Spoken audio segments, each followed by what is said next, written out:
Hello ඉතින් කොහමද සුපුරුදු විදිහටම මම ඕන අදත් අපහු ගමනක් යන්න පිටත් වුණා. උදේ තමයි අපි ගෙදරින් පිටත් වුණේ. ඉතින් දැන් ඉන්නේ මම උඩවලව ඩෑම් එකේ යන ගමන් ඉන්නේ. අපි අද රාත්‍රී නවාතැන් ගන්න බලාපොරොත්තු වෙන්නේ මොනරාගල හෝ වැල්ලවාය ඒ ආසන්න ප්‍රදේශයක තමයි නවාතැන් ගන්න බලාපොරොත්තු වෙන්නේ. ඉතින් යන අතරතුරේදී අපිට හම්බ වෙනවා මාලිගාවිල දෙමටමල් විහාරය වගේ තැන් ටිකක් මම බලන්න ප්ලෑන් කරගෙන ඉන්නවා. ඉතින් කොහොම වෙයිද දන්නේ නැහැ. බලමු යන අතරතුරේදී මොන විදිහට පාර වෙනස් වේද කියලා දන්නේ නැහැ. ගිහින් බලමු.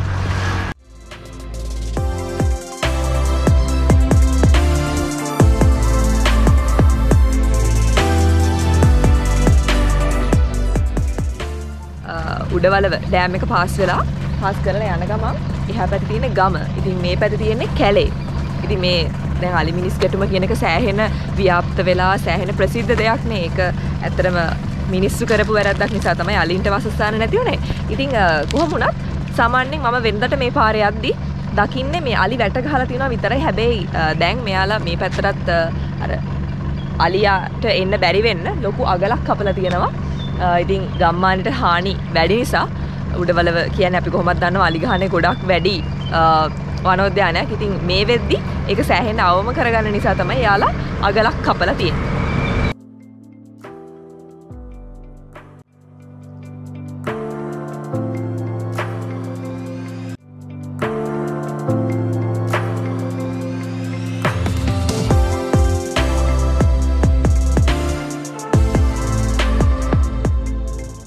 උඩවලව ජලාශය උඩවලව බන් ටික පාස් කරලා ටිකක් ඉස්සරහට එද්දි දකුණත පැත්තට පාරක් තියෙනවා සෙවණගල පාර කියලා හැරෙන්න. අපි මේ පාරට හැරෙව්වේ මේ හබරලුව කියලා වැවක් තියෙනවා කියලා කිව්වා. අපි එතන දවල් ආහාරය ගන්න තමයි මේ හිතුවේ.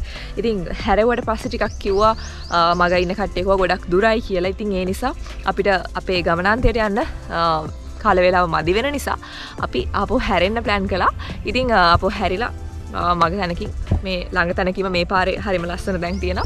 ඉතින් ඒ තැනකින් නවත්තලා දවල් ආහාරය ගන්න තමයි ප්ලෑන් කරේ. ඉතින් මම මේ පොඩ්ඩක් මේ පාරෙන් මෙහාට හැරුණා. මේ පාරේ එහා පැත්තේ තියෙනවා මඤ්ඤොක්කා. ඒ වගේම පාරේ මේ පැත්තේ තියෙනවා මේ පැත්තේ කුරක්කන් තියෙනවා. ආයෙත් මේ පැත්තේ තියෙනවා උක්. ඉතින් මේ ප්‍රදේශයට ආවේනික වෙච්ච වගාබිම් සහ ප්‍රදේශයට ආවේනික භෝගයන් එක පෙළට වගා කරලා තියෙනවා. ඔයාලට පේනවා ඇති එක දිගට කොළ පාට පේන්නේ. ඉතින් ජන ශූන්‍යම නැහැ. නමුත් සාමාන්‍යයෙන් කිලෝමීටර භාගෙන් භාගයට වගේ තමයි ගයක් නම් අපිට බලා ගන්න හම්බුනේ. ඒ වගේම ඈතින් කඳු පන්තියක් මම හිතන්නේ පේනවා ඇති. ඒ කඳු පන්තිය තමයි මේ රක්වාන කඳු පන්තිය. ඉතින් බලමු. දැන් අපි දවල් ආහාරයත් අරගෙන යන්න තමයි හදන්නේ.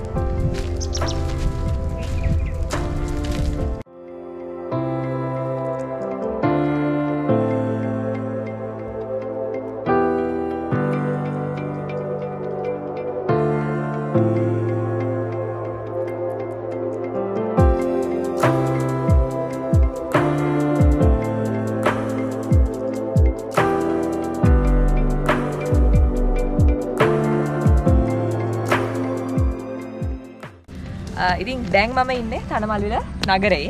ඉතින් අපි වැල්ලවාය හරහා බුත්තලට යනවා කියලා තමයි ප්ලෑන් කරේ.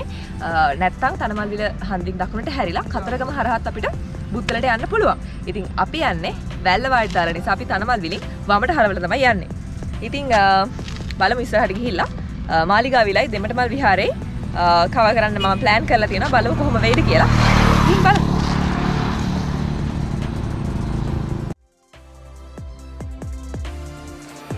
විශේෂයෙන්ම කියන්න ඕනේ මම යන්නේ ලාහුගල හරහා කුමන ජාතික වනෝද්‍යානයට කුමන කැම්ප් සයිට් එකක් ගන්න තමයි ප්ලෑන් කරේ. ඉතින් හැබැයි කෙලින්ම ඉතින් ඒ ඩෙස්ටිනේෂන් එකට යනවට වඩා ඓතිහාසික වටිනාකමක් සහිත ස්ථාන කිහිපයක්ම නරඹලා යන්න හිතුවා. ඒ නිසා මේ ගමන vlogs කීපයකට ගේන්න වෙයි කියලා මම හිතනවා. මොකද ගොඩක් ඓතිහාසික ස්ථාන බලන්න මම ප්ලෑන් කරලා තියෙනවා. ඉතින් ගිහින් බලමු.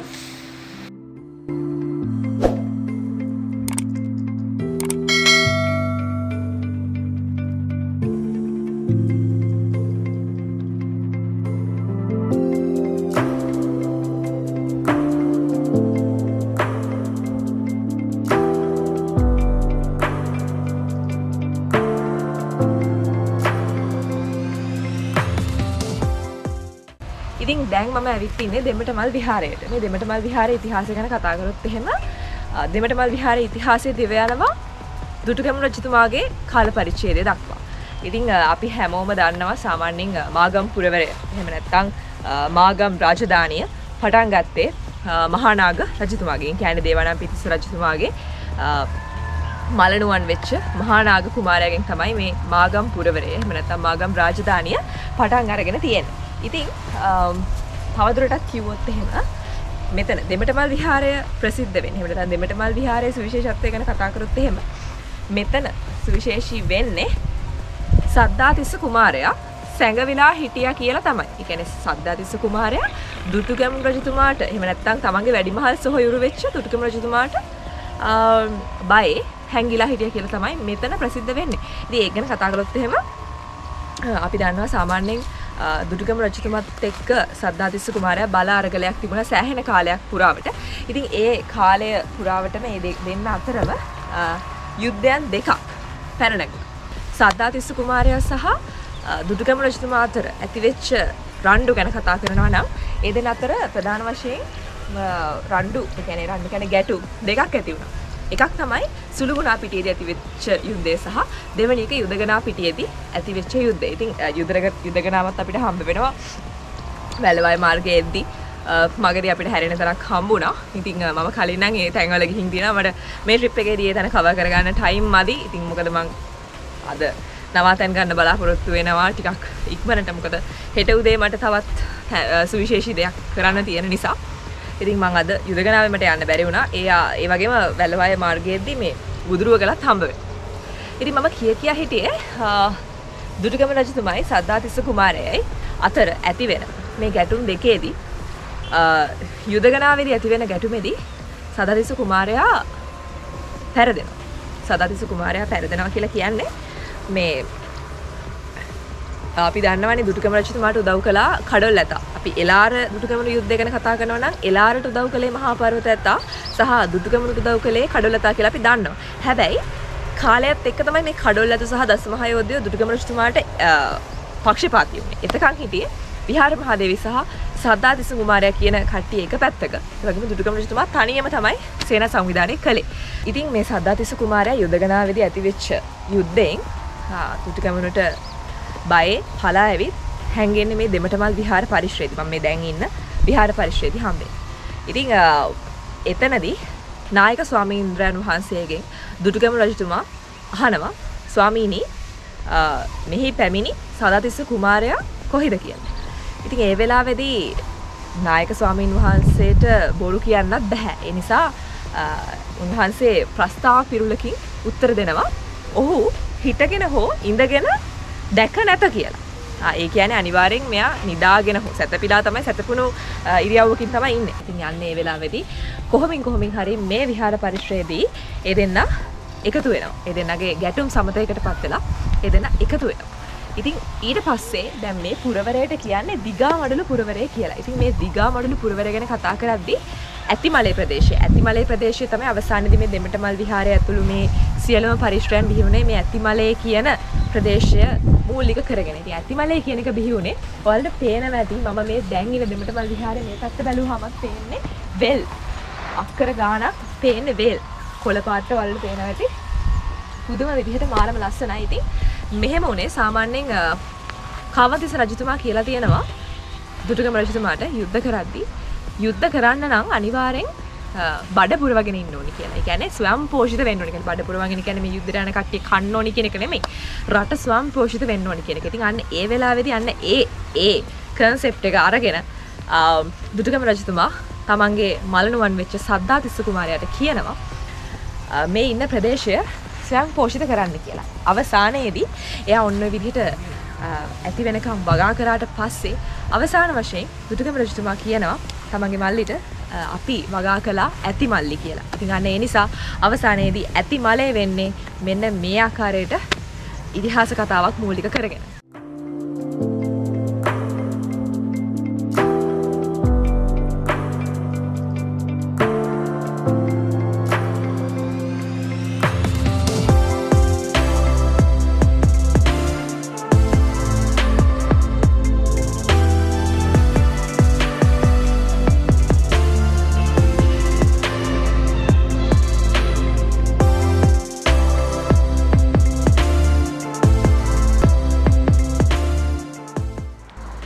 දැන් අපි දෙමටමල් විහාරය බලලා මේ යන්නේ උක්කම්පිටිය හරහා මාලිගාවිල පුරාවිද්‍යාත්මක ස්ථානයට.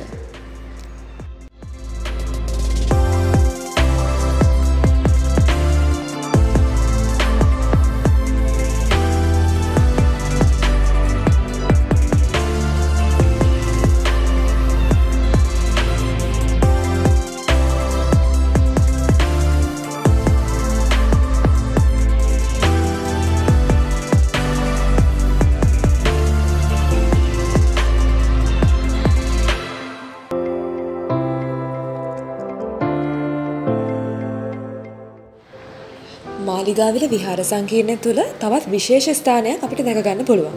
ඒ තමයි දඹේගොඩ බෝසත් පිළිමය. මහාවාසයේ සඳහන් වෙන විදිහට රෝහණේ එහෙම නැත්නම් රුහුණේ රජ කළ පළවෙනි දප්පුල රජු විසින් ක්‍රිස්තු වර්ෂ 7 වෙනි සියවසේදී තමයි මේ බෝසත් රුව නිර්මාණය කරලා තියෙන්නේ.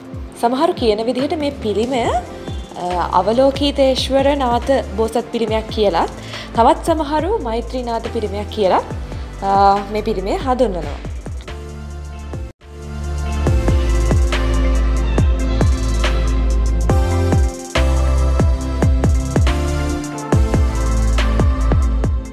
ඉතින් මම දැන් යන්නේ මාලිගාවිල බුද්ධ ප්‍රතිමාව බලන්න.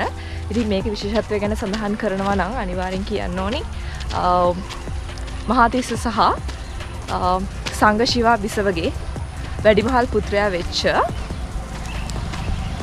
අග්ගබෝධි කියන රජතුමා විසින් මේක නිම වුණා කියලා තමයි කියන්නේ.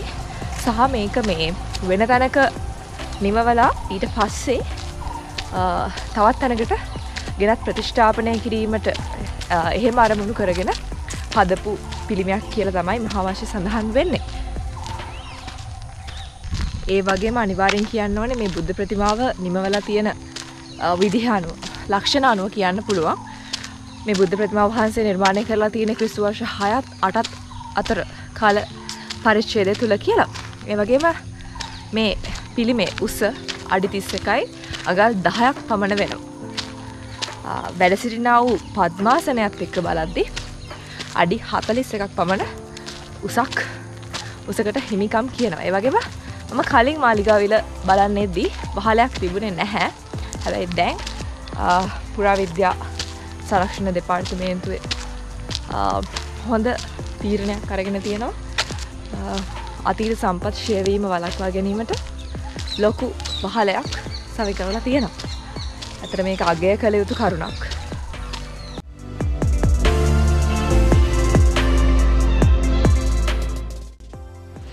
ක්‍රිස්තු වර්ෂ 7 වෙනි සියවසේදී පළවෙනි දප්පුල රජු විසින් මේ පිළිමයට පිළිම ගෙයක් නිර්මාණය කරලා තියෙන බවට මහාවංශයේ සඳහන් වෙනවා. මෙතන මේ සඳහන් වෙලා තියෙන්නේ කාලයාගේ ඇවෑමෙන් නටබුන්ව තිබිච්ච මේ බුද්ධ ප්‍රතිමාව රණසිංහ ප්‍රේමදාස මැතිතුමාගේ අනුග්‍රහයෙන් 1975 දී පුරාවිද්‍යා දෙපාර්තමේන්තුවේ සහ රාජ්‍ය ඉංජිනේරු දෙපාර්තමේන්තුවේ සහායද ඇතිව නැවත යථාර්ථයට පත් කරලා 1991 දී නැවත විවෘත කරන ලද බව.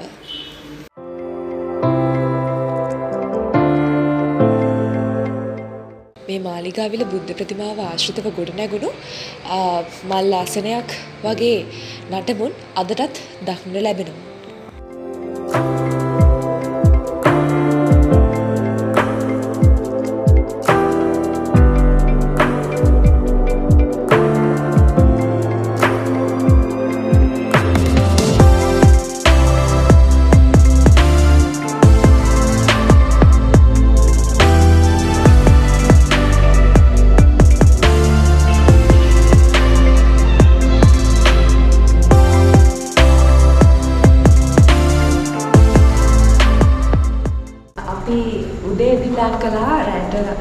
නවාතැන් මොනරාගල සයිඩ් එකේ කියලා ඒකට අපිට හිතුණා අපිට හෙට පාන්දරම ලාහුගලට යන්න උවමනාවක් තියෙනවා. ඉතින් අනේ ඒ නිසා ලාහුගල නීරගිරි සෑය උදේ පාන්දරම වදින්න ලොකු අයිඩියා එකක් සහ ප්ලෑන් එකක් තියෙනවා. ඉතින් ඒ නිසා අපි පුළුවන් තරම් ලාහුගලට ළඟ ප්‍රදේශයක් තමයි මේ රාත්‍රී නවාතැන ගන්න හිතුවේ. ඉතින් ඒ නිසා අපිට මේ හමුණා සියඹලාන්ඩුව පාස්කල ටවුන් එක පාස්කල ඉස්සරහට ඉතින් වම් පැත්තට පාරක් හැරෙන්න තියෙනවා අම්පාර පැත්තට. ඉතින් ඒ අම්පාර පැත්තට හැරිලා කිලෝමීටර් භාගයකට දෙද්දී අපිට හොටෙල් එකක් හම්බුණා.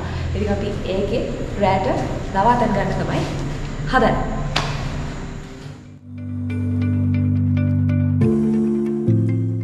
අද අපි රාත්‍රී නවාතැන් ගන්න ප්ලෑන් කරලා තියෙන්නේ කුමන ජාතික වනෝද්‍යානය ඇතුලේ. මුල්ම කාලෙදීදී මේ පාලම හදලා තිබුණේ නැහැ. ඒකට 4 wheel වාහන තිබුත් විතරයි මෙතනින් යන්න පුළුවන්කම තිබුණේ.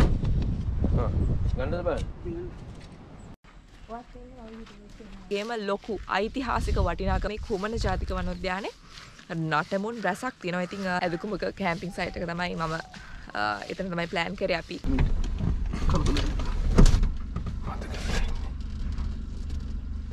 ඉන්න රද්ද කරන්න එපා.